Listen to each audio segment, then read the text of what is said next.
I think we've all heard the old saying, piss poor planning, or no, proper planning prevents piss poor performance. There you go. Proper planning prevents piss poor performance. So that's what we're talking about today. everydaykt 334. Preparing. So tomorrow, as a lot of you may or may not, actually you probably don't know, I have one hell of a busy day. I've got a networking event at 9 o'clock. At 12 o'clock, I'm giving a workshop on how to do basic social media and how to work your brand, how to present yourself in such a manner that people understand you. At 2 o'clock, I'm giving a workshop / presentation speech to a high school group about self-esteem, self-confidence, and working and doing for yourself. And then tomorrow night at 6, I've got to meet with an entrepreneur group that I'm helping mentor. Busy as hell. So what does that mean?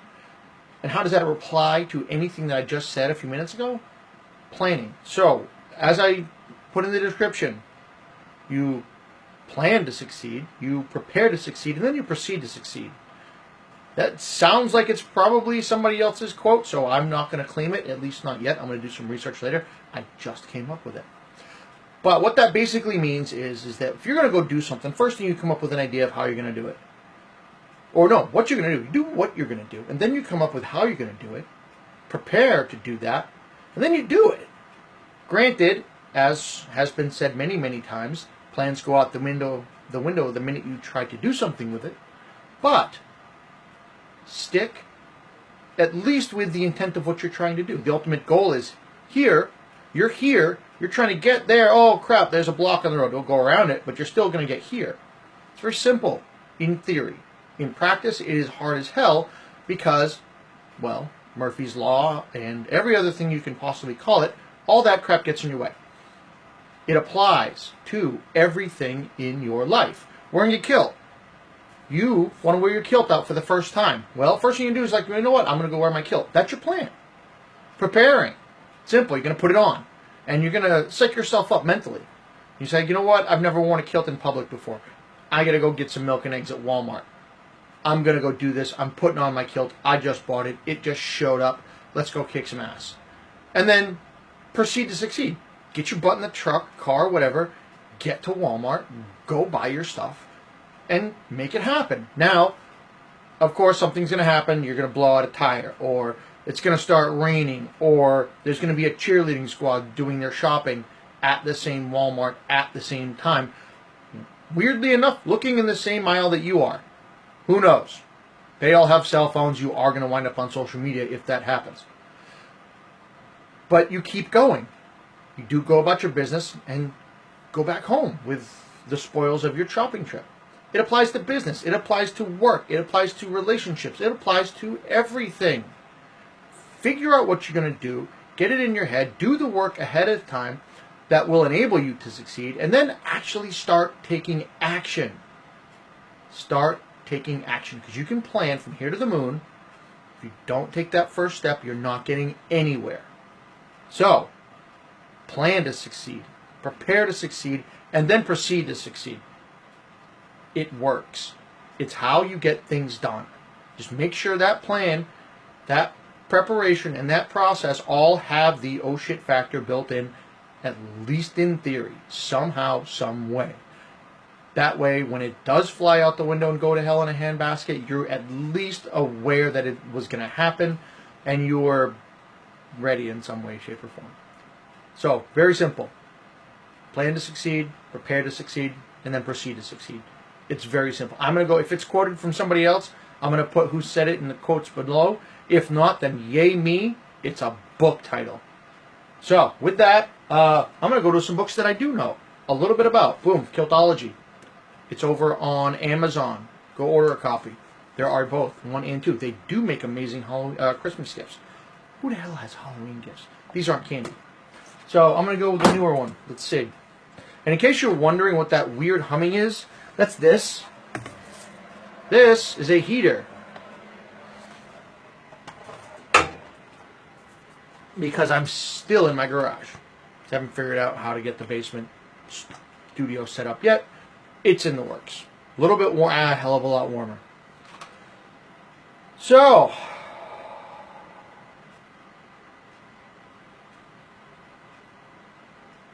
Nope, that's all horrible.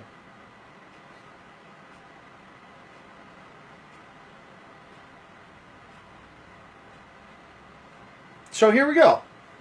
What we were talking about, plan to succeed, prepare to succeed, and proceed to succeed.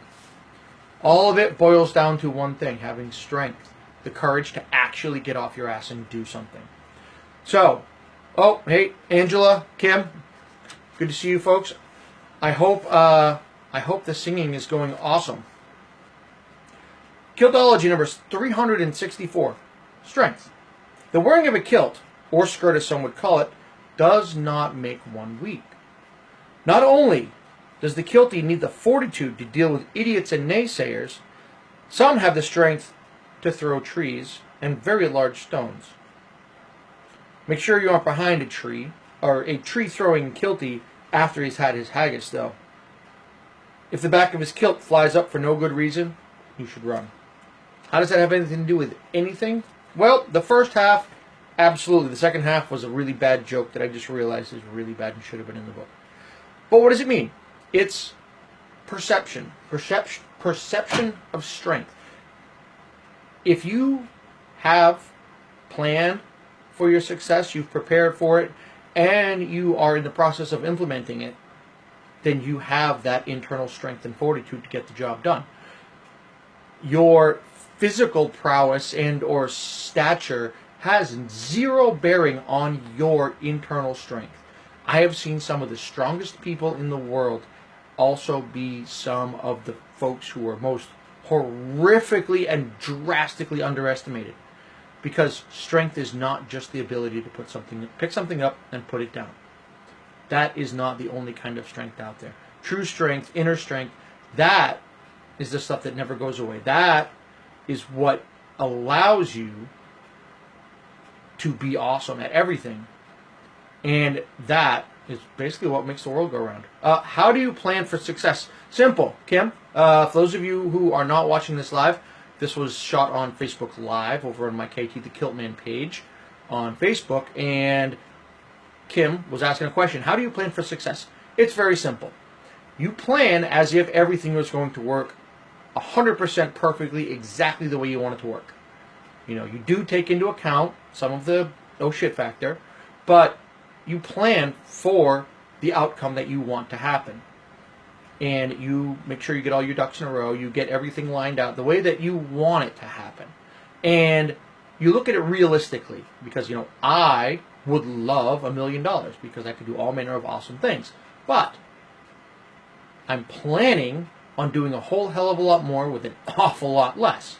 How? Very, very creative use of money. So that's how you plan for success. You plan for the ultimate goal, work backwards, and say, okay, I want to be a professional singer. I, right now, can't carry a note in a bucket if somebody's carrying it for me.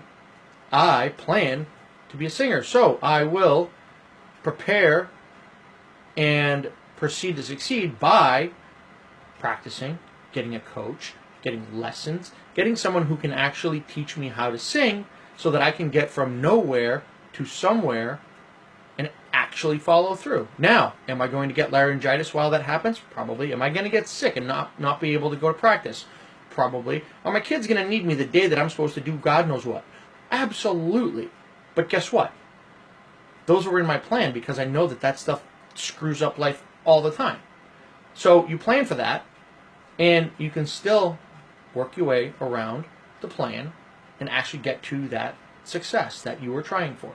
So that is how you plan for success. It's quite simple. See the goal, back into it from wherever you are today. And if you want to be awesome in 6 months and you realize that it's going to take you 2 years of practice, guess what? You got to bump that thing 2 years. Or quit your job and work every single day on nothing but singing. And even then, you never know what's going to happen because you might blow your pipes. You don't want to do that. But that's how you plan for success. Just figure out what you want, work backwards to where you are now, honestly, and then figure out what it's going to take to get you here. There you go. So, recap, very simple. Plan for success. Prepare for success. And then proceed to success. And there you have it. I will give you one hell of an update tomorrow after my whirlwind tour of all manner of fun things. And I have to show you business cards. I do have them at some point. I did finish them today. I'll have to show you them. I don't have them with me today. I'll show you them tomorrow night. So you guys go have a fun night. The day is officially over. It's Monday. Hope you all caffeinated yourself and had an awesome day. And tomorrow is going to be epic. It's the last day of work for a lot of people. I know my kids are the last day of school, so heaven help me, 5 days of who knows what, and it's cold outside. So I'll talk to you tomorrow. You guys have an awesome night, and be strong. Put a kilt on.